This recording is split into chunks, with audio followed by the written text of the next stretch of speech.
Welcome to the Academic Woman Amplified podcast. I'm your host, Kathy Mazak, tenured full professor, mom of three, and firm believer that the culture of academia needs to change radically. Women are revolutionizing academia within institutions that were not built for us. If you're ready to reject the culture of overwork, kick guilt and overwhelm to the curb, and amplify your voice to make a real impact on your field without breaking down or burning out, you're in the right place. And it all starts with writing. Let's go. Hello, listeners, and welcome to the last episode of our summer season of the podcast. Yes, that means that we are going on a hiatus. So the upcoming episodes that you'll hear in the next few weeks will be recycled. I'm going to recycle through some of my favorite ones, the ones that the listeners are always going back to. But before we do that, we have the last episode of the summer. Why investing in yourself is a radical act of self-care. Now, before we get started with today's content, I want to let you know that today's episode is brought to you by our Amplify program. Amplify is a 6-month faculty writing accelerator for early career faculty. We're enrolling it right now. And in fact, if you apply today, it's the very last day that you can apply to get access to our training, which we are offering. If you're listening in real time, we are offering our Power Pipeline training tomorrow by invitation only for those people who have applied and been accepted into Amplify. So if you're interested in coming to that training, go ahead and find the link in the show notes to apply. The application will only take you a few minutes, and I'll see you live at our Power Pipeline training tomorrow. All right. Now, we've talked about investing in yourself on the podcast before. We've talked about radical and what it means to act in a radical way inside of academia. And we've talked about self-care. But today I'm combining all of those things, and I'm going to really break it down for you to explain why investing in yourself is a radical act of self-care. Let's start with the word self-care. Now, I did a podcast episode a while ago that talked about why I didn't like the word self-care. And the reason that I didn't like the word self-care was really because I don't think it's accurate. I think that the more accurate term for what most people mean by self-care is self-preservation. Now, the word self-care has absolutely been kind of co-opted to mean taking bubble baths and naps and long walks in the woods. And self-care can absolutely be all of those things. But what we're really talking about much of the time, at least what I'm talking about with my clients about self-care, what we're really talking about is self-preservation. What are the actions you have to take in order to make sure that you can keep doing what you want to be doing in your life? For example, as a writer, I have to take care of my back. And that means I have to take care of my body and be strong. If I don't do that, so if I don't do at least some kind of exercise, and I really enjoy strength training and walking, if I don't do those things, then it will be a matter of about a week before I'll start to have such back and shoulder pain that I can't really do what I want to do as a writer because I can't sit at the desk.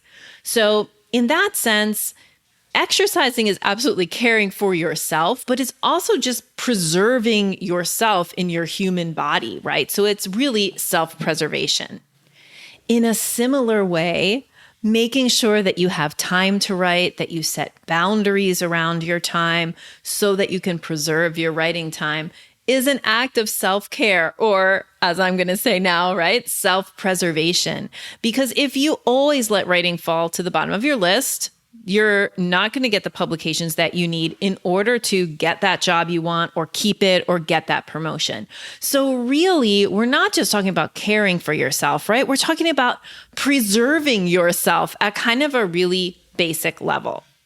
So I hope that explains what I mean by self-care. What I really mean is self-preservation. So why is investing in yourself a radical act of self-care? Well, let's look at the word radical now before we put it all together.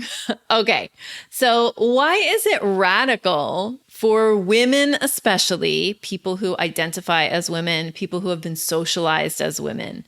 Why is it especially radical for us to invest in ourselves, care about ourselves, preserve ourselves? Well, that's radical because we have been socialized into the patriarchy, which says that our experiences aren't as valuable, that we should defer to others with our time, with our energy, and that the contribution that women really make, right, is caring about other people. That's our real contribution to the world. But of course, it's not. That's not the only thing that we can do. We can do anything. So it's radical to take both time and resources and pour them into your own self-care or self-preservation. That's radical because it is anti-patriarchal to spend both money and time on yourself. So we'll back up one more, and we're really focusing today, right, on investing in yourself as a radical act of self-care. So we're really talking about spending money on you, okay? We're talking about investing, and today I'm going to focus on investing on professional development, although the arguments I just made all hold for whatever kind of investment you want to make in yourself. But today, let's talk about investing in your professional development. So I want to talk you through this idea of why it's radical to invest in your own professional development. It's an act of self-care and self-preservation. Something that I want you to understand as a listener of this podcast is that your career belongs to you. You are not the container through which you are doing your career. There are various containers through which you can bring your great gifts and contributions to the world, right? One of them is the container of tenure-track professor in a North American system, right? We can understand what that container looks like. Another container might be as a postdoc. Another container might be as a full-time researcher. Another container might be as a researcher at a nonprofit, right? Another container might be working for a government research agency, a state or federal government research position. All of those things are containers. What you do by bringing your scholarship into the world is independent of the container through which you do it. You absolutely are influenced by the container, right? Like you might make different choices about how you spend your time if you're working for a nonprofit than if you're working on a tenure track line or if you're working in a federal agency, right? Because the measures of success are different and maybe what you want to get out of the position is different. But you are not equal to, like your worth is not equal to the container through which you are delivering your genius into the world. That's what I mean when I say you are not the container. But the other side or another aspect of this idea that you are not the container, which I think is a very liberating idea, right, is that you are responsible for your own growth and professional development. When we start to disconnect our contributions in the world from the container through which we're contributing them, we can start to see now how this is very empowering, right? Like we have the power to decide what counts for us. We have the power to design our careers to look a certain way, to have certain objectives and do certain things. But it also means some responsibility. Right? So a lot of times, or the general attitude is that if my university won't pay for it, then I'm not going to do it. And let me tell you that I 100% hear you and have been there and have made that decision as well. So let's dig into that idea of, well, if my university is not going to pay for it, I'm certainly not going to invest out of pocket to do it, right? So should your university pay for you to go to conferences, to participate in writing retreats, and to do professional development of all sorts? Yes, 100%, they absolutely should. Part of the reason that we feel that they should is that we're overworking, right? So the fact that you're overworking, by which I mean you're working too many hours per week, your work overflows out of a traditional 40-hour week into maybe 60 hours, maybe more than that. Of course, because you're overworking, that absolutely means that you're underpaid, right? Like if you actually added up the hours you work and divided it by your salary, divided your salary by the number of hours you work, your rate for most, I would imagine many of you who are listening would be underpaid. But because of that, you might feel anger and resentment to your institution. Of course you do. You're like giving them your precious hours of your life for very little compensation. And then you want to go to a conference and they won't even pay for it. Or you want to do a professional development program and they won't even pay for it. So sometimes our attitude is like, well, I'll show them. I just won't do anything that they won't pay for. And again, super understandable. Of course, it makes total sense. But let's go back to the idea that you are not the container. If you are not the container, that means that you're responsible for your personal development. And the upside of that is that whatever development you go through, personal, professional, you take with you into whatever container through which you're delivering your work. So that means that when you, like, let's say, for example, you want to go to your field's biggest conference because, you know, you're on the job market and you want to network there. When you go to that conference and you see a talk and you get a new research idea, that idea belongs to you. When you get your new job, you take that idea with you to the new job. It doesn't belong to your university.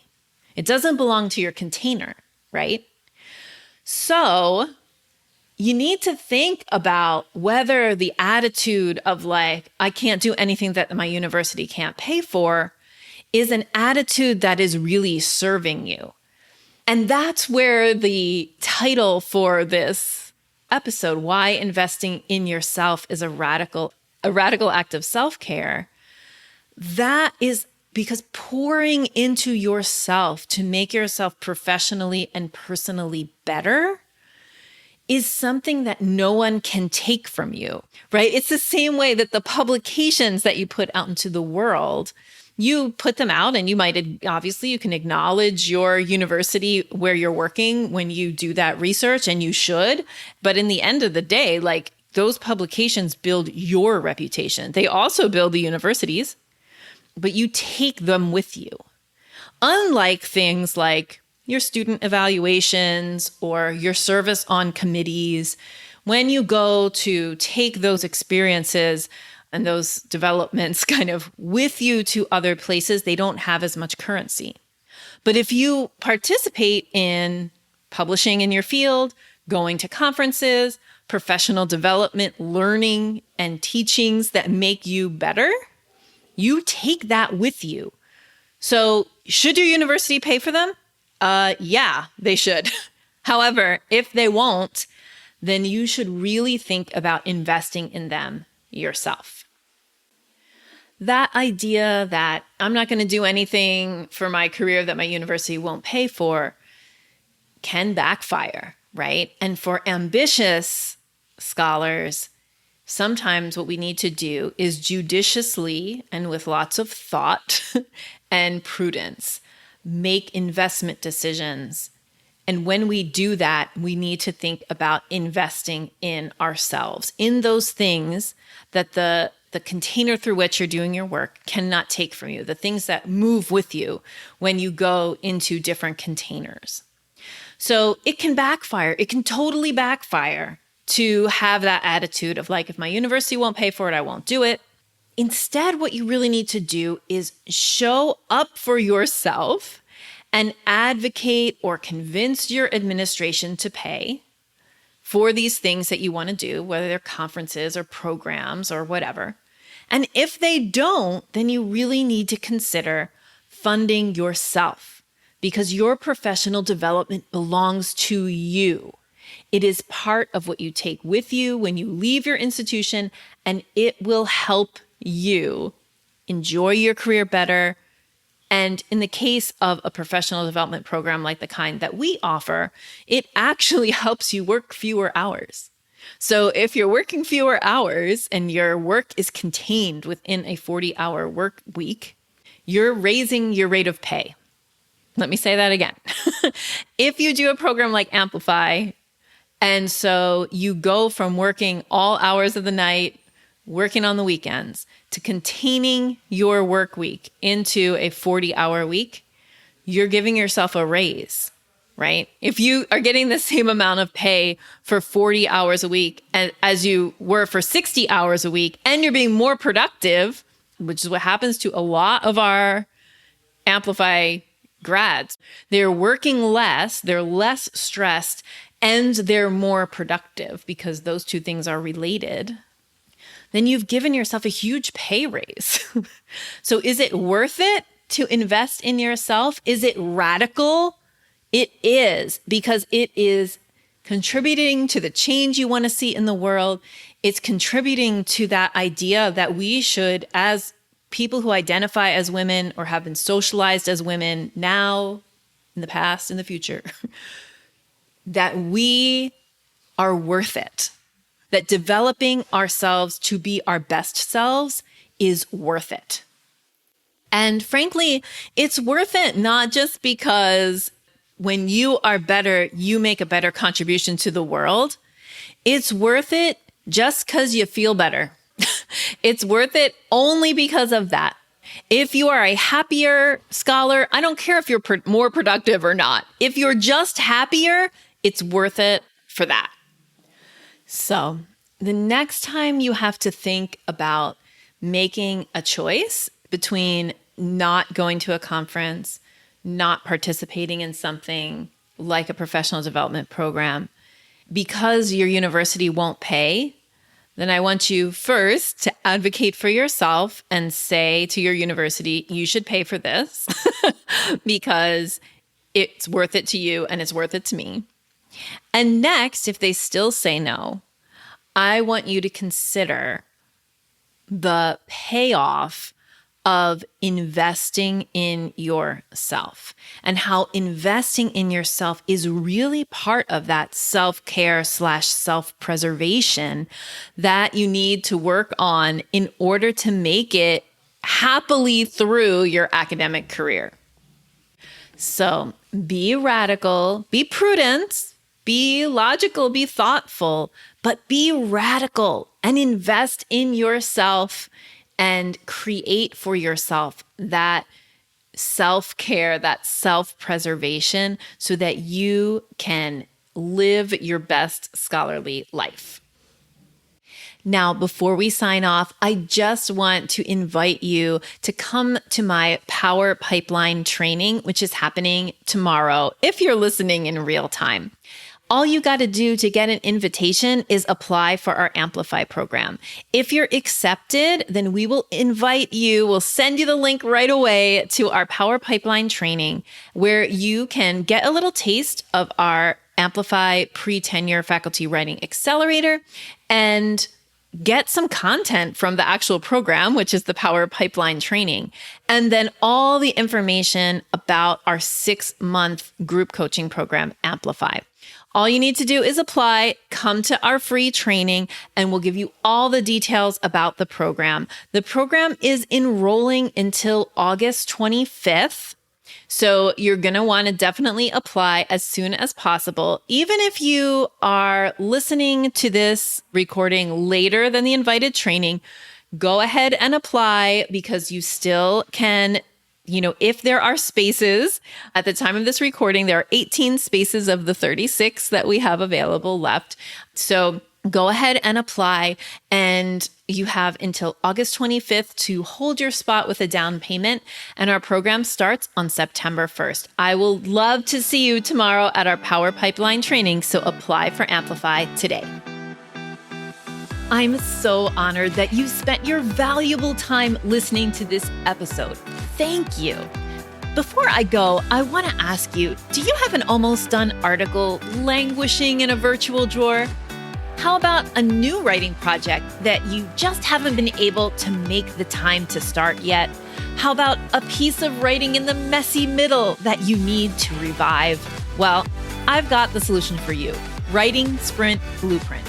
The Writing Sprint Blueprint is a powerful productivity tool for overwhelmed academics who want to get stalled out publications out of their pipelines and into the world. And it's only $27. And when you grab Writing Sprint Blueprint, you'll get my private motivational podcast feed called Stick to the Plan. It's 10 mini episodes of around a minute each that you can listen to right from your favorite podcast app to motivate you during your writing sprint. So what are you waiting for? Follow the link in the show notes to get Writing Sprint Blueprint today. I'll see you inside.